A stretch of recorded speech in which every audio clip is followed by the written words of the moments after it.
Hey, what's going on? Mark here for Unoriginal Noobs. Here in another Resonant Rise tutorial. Applied Energistics will be starting now in the next installment of the tutorial series. And in this tutorial, I'm just going to be going over, or this first part I say, I'll just be going over all of the block type items that are added to the game, like the world place, they look like physical blocks that are added to the game. Okay, so first, let me explain what Applied Energistics is. Applied Energistics is basically, it's an inventory management mod that allows you to store items in electronic data, so you can store thousands upon thousands of items, theoretically just a few blocks, and it allows you to auto craft items and auto process items. It's a very well done mod. It's a little bit of a later game mod, but it's definitely really cool. Okay, so first, before you build anything, you're going to need to build yourself an Emmy Controller. The Emmy Controller is the hub of your network. It's the heart, it's the core, and it supplies power to all your other machines. So the Emmy Controller is the only block you ever need to power in your entire Emmy network. You could have a network that spans thousands and thousands of blocks, but you only need to power the controller, and the controller powers everything else. So if you open up the controller, you can see in the middle section, it shows everything that's attached to your network.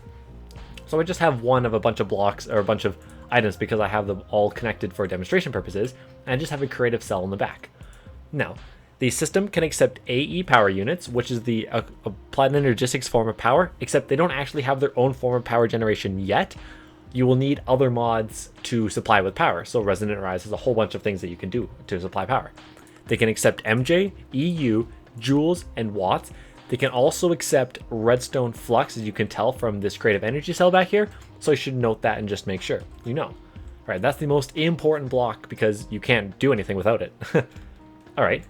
Next up, we have the ME Access Terminal. The ME Access Terminal allows you to access any item you have in your network that is any item that is in your network. You have access to it right there. So if you open it up, you can see it's completely empty right now. There's nothing in it because I don't have anything in my network right now. I'll be putting stuff in there later on in the episode or in this tutorial to kind of show you, but there's nothing in it right now. And if you come over to the left side, you can see there's 4 things that you can kind of configure. You can sort your items alphabetically. You can sort them by number of items, so the more items you have of a certain item, they'll be higher up on the list in the screen here. You can sort them by priority, which means you'll have to format drives for that, and I'll show you how to do that later. And you can sort them by item ID. And then you could toggle the sorting order. You can have it show only craftable items, so any auto crafting recipes you have, which is this one. You can show it where you show your items and any craftable items that you have, and you can set it so that it only shows items that you physically have. And then this search box mode here, as you keep flipping it through, so standard search means if I type in something here, so we'll type in dirt, it doesn't do a whole lot. There's not much it actually does. However, if you flip it once more to NEI synchronized search, as you type in something in here, it types it for you in NEI down here. And then as you type in something in NEI, it won't change your interface here. So let's type in, I don't know, let's type in sand up here. But then if we come down here and type in dirt, dirt will show up here. And then if you switch it to NEI synchronized standard, whatever you put into here, let's see, or whatever you put into here, sorry, should show up down here. Yes, okay. There's not much. It doesn't do a whole lot. It's just kind of a little convenience thing, more or less than anything else. Okay, next up we have the Emmy Storage Monitor, and the Emmy Storage Monitor gives you a visual representation of how many items you have of a certain item you have in your system. So let's say at all times you just want to quickly glance over and just see how many diamonds you have in your system.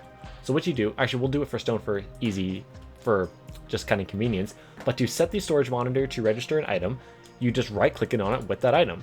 So you can see right now we have 0 stone. We have no stone in our system. But if we had stone, that number would show the amount of stone that we have. However, there's a problem. If you accidentally right click with another block, it switches to that block.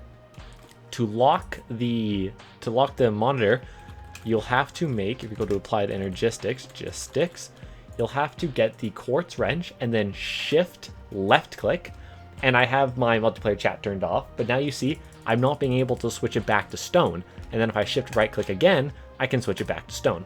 Easy. If you don't shift right click and just right click, you'll set it to be showing quartz wrenches because that's how you set it to show items. All right, so that's pretty cool. We can continue on. Next up, we have the Emmy Chest. The Emmy Chest is the basic way to store items. It's kind of it's a digital chest that is attached to your system.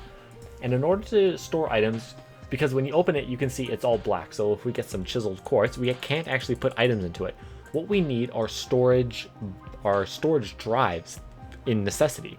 And what storage drives do, there's 4 tiers. I'll get into them in a little later episode of actually how to build them. Just for now, know there are storage drives and they're used to store items. That's all you need to know right now. So you take one of those storage drives and put them in your chest, and you can see the whole chest lights up, and now we can put items into here. So you can have a chest somewhere out in your base that you can just be putting items into.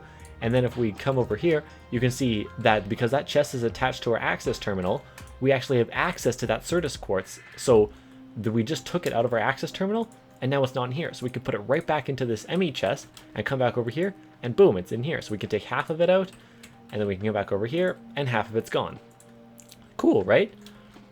Now we get to the Emmy Drive. The Emmy Drive is kind of the one-up from the Emmy Chest. And what it allows you to do is store up to, 10 drives in one block. So if you put the max tier amount of drives into this thing, you can store hundreds and hundreds of thousands of items in theoretically 2 blocks. The controller, no 3. Controller, access terminal, and the Emmy Drive. So let's just put a couple drives in here. Shift, shift, shift, shift, shift. And let's take this drive out of here. So if we go into our system, you can see there's nothing in our system. However, if we put this Emmy storage drive, which had the quartz on it from the chest, we can put it into here. You can see we now have access to that quartz because the quartz is stored on that drive, which is in the kind of the server bay. I call it the server bay. It's the drive right there. You can see it says 16 out of 1024 bytes. So 16 means every time you add more items, it takes up more storage on that drive. And then 1 out of 63 types, meaning the drive will cap out when it either has 1024 items or 1024 items on it, but not necessarily of different items, because it can only hold 63 different types of items. As you can see, it says 1 out of 63 types, and then it will cap out once it reaches 1024 bytes of each of those items. Okay, next up we have the crafting terminal. And what the crafting terminal is it basically allows you, it gives you access to your terminal, or to all your items, but then it gives a little crafting grid here. And the cool thing is let's say we want to craft up, I don't know, let's do something. Let me see what's easy. Okay, pickaxe. We'll say an iron pick. So let's grab an iron pick, and then we'll just need some iron to do this as well. We'll want iron ingots, and we'll want some sticks, which is right here. Okay, so let's go throw the iron and these sticks into our system. So we can just shift click, and now we have iron and sticks in our system. And we can come over to this crafting terminal here. So we can either take out the iron manually, oops, sorry, and we can put the sticks in, and boom, we have iron picks. So we can just keep taking out iron picks. As you can see, our iron and sticks will go down because it's consuming them.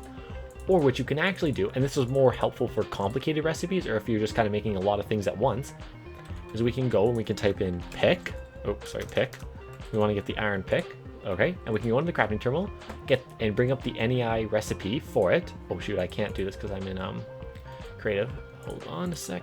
Can I do it like this, or am I gonna have to change my settings? I'm gonna have to change my settings. Un momento. Was it world? No. Inventory, cheat mode, random. We want, shoot, it's in one of these. Anyway, how come I can't? Oh, world, there we go. And we want override world setting, no. Okay, we want recipe mode. Okay, so we can go back into here, and if we get the iron pickaxe recipe out, if you shift click on the question mark, it automatically puts the crafting recipe in there for you. So that can be really helpful for more complicated recipes. So it just might be something you want to note. All right, so we can go back into, we have to get out of, shoot, get back into our little worlds. No, we want back into cheat mode, back. Excellent, okay. And we can continue on. Perfect, all right. Let's go over here. Next up, we have the Partition Editor. With the Partition Editor, oh, Rain, get out of here. What the Partitioner Editor does is it allows you to rename drives, and it allows you to set drives to only store certain items, or to completely ignore, to not allow it to store certain items. So on the left side, you'll see there's 4 options, and the partition storage, it says, the first one isn't really anything. It just tells you that this thing that you're in right now allows you to configures partition based on currently stored items. Okay. And then we have 2 modes to determine kind of how it does that. So there's precision mode and then there's fuzzy mode. Precision mode means it does it will only allow the exact item data and the exact metadata and the exact, I can't remember what the last one is, but there's 3 types of data. It will only allow the exact type. So you know how a lot of mod packs, they have a lot of types of copper and a lot of types of tin and whatnot? Well, if you set it to precision, it will only allow, say, thermal expansion tin to come in. It won't allow other types of tin, only thermal expansion tin. But if you set it to fuzzy, it will allow thermal expansion tin, I don't know, mechanism tin, I don't know if they have tin. Anyway, it will allow tin from other mods and will treat tin from other mods the exact same as thermal expansion tin, so it will allow those types of tin to come in as well. And then you can change this slider down here to, so right now it says match any, so it will take in any type of tin ore. Whereas if it's at 99%, it will be very specific. So this could be kind of good for bees. So if you have a, I don't know, if you have a Meadows drone queen, but you have a whole bunch of them, you can set it to 99% so that it will only take that very specific type of bee, even though each queen does vary, even though each queen does vary slightly, it will treat all those types of queens as the exact same. And then you can move the slider down and down and down to make it more accepting of which type of items it can take in. And then you can set it so that whatever items you have on the drive are allowed, or any types of items that you have in the drive are not allowed. So let's make a drive where we only want stone. So we can take 1 stone and put it in the drive, and I don't know, let's call the drive stone, and we actually need to get a drive. That would also help. So let's get, we'll go at applied, and then we'll just get a drive quickly. So let's just get a quick 1K drive, put it into here. We have it set to precision, doesn't really matter, we'll match any because it's set to precision, allowed, and we'll set it to stone, and click format. All right, so now if I hover over the drive, you see it's an Emmy 1K storage, there's nothing on it, but then it says partitioned, it's a allowed precise, meaning it's only allowing items that we've set it to, and it's set to a precise.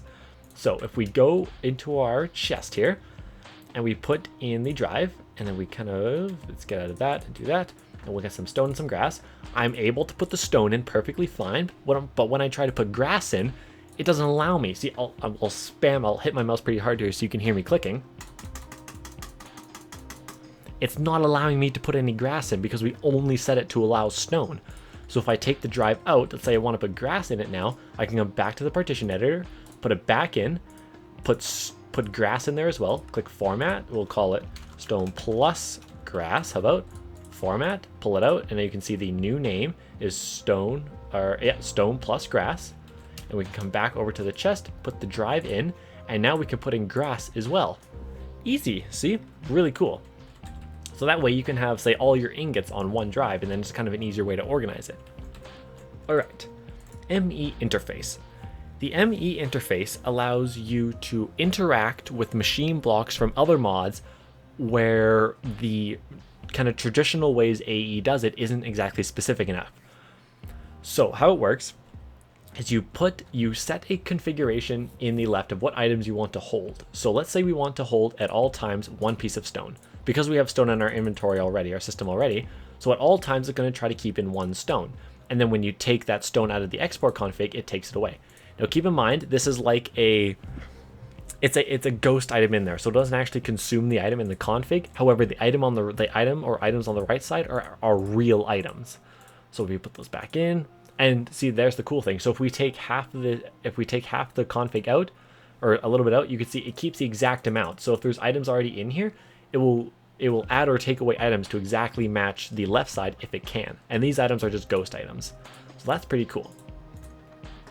So this processing part I'll get back to in just a second here. I just got to explain a few more things. Okay, the ME power relay. The ME power relay basically just charges anything that is applied Energistics that could be charged by applied Energistics. So if we come down here, you can see the vibration catalysts, they require power, and the wireless access terminals require power. So that's basically what it does. And the matter cannons require power. So it's just a way to charge them, and it's a way to distribute power throughout your network. All right, these next 4 items, they are blocks that are added to the game, and when you combine them and build it correctly, it builds what's called a MAC computer, or molecular assembly chamber. I will explain how to build this and how it exactly works in a little later episode, but I just kind of wanted to introduce them to you now. So you have the molecular containment walls, the crafting CPUs, pattern providers, and heat vents. Now the heat vents and the molecular assembler containment walls are just, they make up the shell of the computer that you build with these, and then the crafting CPUs dictate how fast your system can auto craft items, and then the pattern providers, if you right click on it, you see it gives a page where you can stick in crafting recipes, and depending on how many of these you have in your computer, that depends on how many crafting recipes you can put in your computer. So the CPU determines how fast it can make those, whereas the pattern provider determines how many recipes you can actually put into your computer. Next up, we have the pattern encoder, which allows you to put crafting recipes on patterns. So you'll need to make what's called an ME blank pattern. So we'll just grab one up here, and let's say we want to auto craft this ME cable right here. So what you can do is you put the ME blank pattern into here, and then you get the crafting recipe up for the cable, and then you can just shift click again on this question mark, or you can just manually put in the recipe yourself. So let's just bring that up and shift click, and it automatically puts in the recipe, and then we can just hit encode, and boom, now we have that recipe auto crafted. So if we had our computer built, we could have put that recipe into our computer, and then we can go to we could have gone to our access terminal if we had this built, and then we would see a little thing that it has the symbol of the ME cable, but instead of saying a number of them, it says craft, and then we can click on it and then choose how many we want to craft of that specific item. So it's really cool. Next up, we have the MIO port. What the MIO port does, it allows you to wipe drives completely or fill up drives completely. So depending which way this arrow works. So this arrow is pointed to the right, so it's going to take items from one drive and put them into your system, or it'll take random items out of your system and fill up a drive.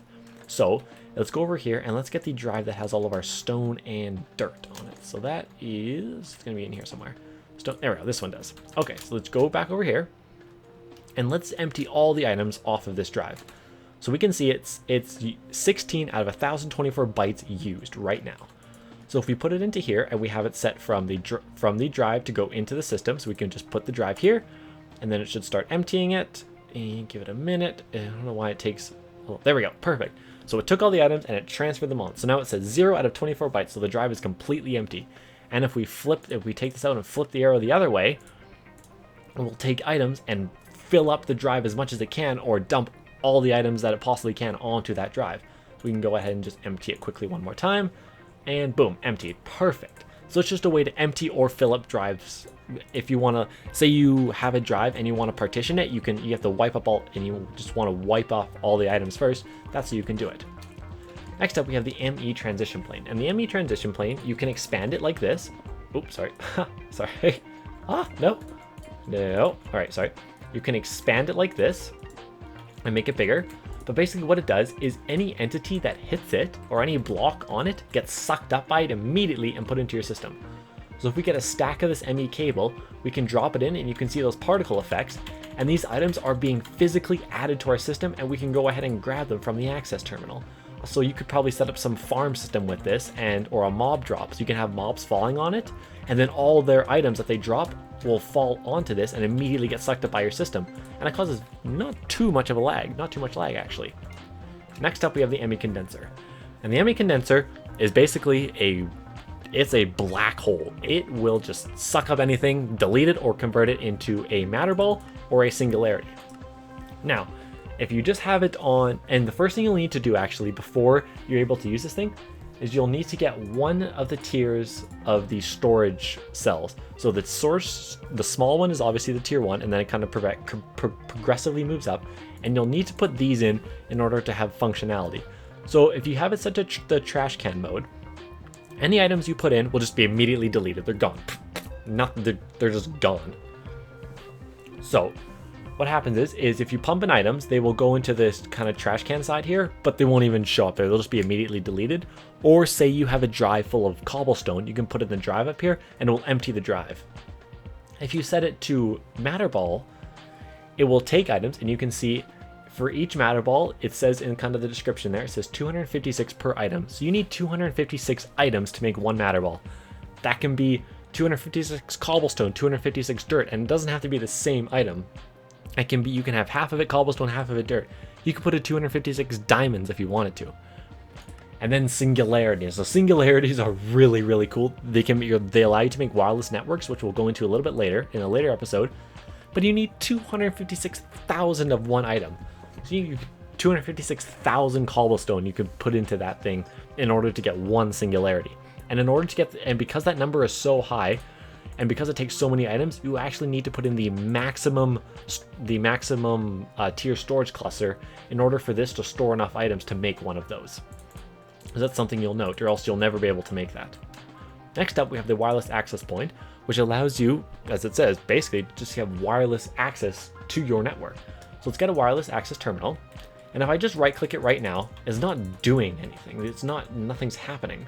What you need to do first is you have to run over to your controller all the way over here. Sorry, all the way over here. And on the right side here, I didn't mention this before because I knew this was coming, but you can see this little wireless access symbol. And when you put it in there, you can see now it says linked. So if we try to right click it, we can't gain access to our terminal. Let me turn on multiplayer chat actually. People start talking, don't worry about that. There, you can see it says no signal. That's because we're not close enough. That wireless terminal does have a range to it. So if we get decently close to it, we do have access to our system right here. We can see all of our items wirelessly. I'm not clicking on anything. We have wireless access to it. However, as we back up a little bit, where does it give us no signal? Right out here. Oh no, we still have access to it here. Whoa, it actually has a little bit farther range than I remembered. Okay, we have no signal strength there. What you can do is you can put wireless upgrades into it, which are right here. And for each wireless upgrade, I believe it extends the radius by 1. Ooh, that's not the right block. And you can only put in 16 upgrades per access point. You can see I can't put any more in there. So it just gives you wireless access to your network, which is pretty cool. And now, last but not least, Spatial I/O. Spatial I/O, basically, you surround a physical real-world structure. So say, oh, what the heck's that thing? Anyway, let's say we surrounded that thing. You physically surround a real-world structure with these spatial pylons, and you surround them with rings of spatial pylons. So it goes a ring of spatial pylons, and then an air gap, and then a ring of spatial pylons, and then an air gap. And then you connect all these spatial pylons to the Spatial I/O port, and then you have to get a special type of drive called, where is it? It's in here, it's in my inventory somewhere. Okay, right here. Called spatial storage drives, basically. And depending on how big the structure is, you'll need a bigger or smaller spatial storage. And the biggest one, you can have the biggest one is 128 by 128 by 128. You could basically store your entire base in that thing. That's a massive. That's huge. That's massive. That's 2 times 64, which is over twice the size of a maximum size quarry from Buildcraft. So it's massive. Anyway, it's kind of hard to explain this without actually showing you, so I'll actually show you how this works in a little later episode. But I just kind of want to get people introduced to the concept now. You surround a structure with spatial pylon rings that you make, have them attached to this, put the drive in, give it a little redstone flick signal, and then anything inside there gets sucked up onto the drive exactly how you had it. And you have to be careful because that thing stores entities too. You can store animals in there. So if you can build a ring around 10 cows, flick the lever, and now you have 10 cows stored in your system. Now be very careful. You can put players in there too. Yes, kind of crazy how that sounds, but you can physically put players in there. Meaning, if you build a ring around yourself and flick a lever kind of over the edge, you physically put yourself into like the void. You don't die. You're just in nothing. You're in a big black box, it looks like. You can't kill yourself. You can't jump. You can't move. You can't do anything. You are stuck there. The only way I think you can actually get out is if you have some sort of teleportation thing, some world dimension teleportation, or you have to put your single player world on the server and have a friend come flick the lever and get you out. There's no way you're getting out of there because you can't kill yourself. You can't do anything. You're stuck there. It's like it's you're in purgatory or something. Anyway, if some of these blocks didn't kind of make sense to you, don't worry. I'll be going over everything in a later episode, and I'll be kind of building a mock massive AE system to show everything here. I just kind of want to get people introduced to all the blocks that are added to the game. And I gave enough information in this video so that you can kind of get a basic AE system going up and running pretty easily. So, hope you enjoyed. Hope you learned something new. I'll see you in the next few tutorial episodes. It's going to be really cool. So, hope you learned something. I'll see you in the next one. Bye.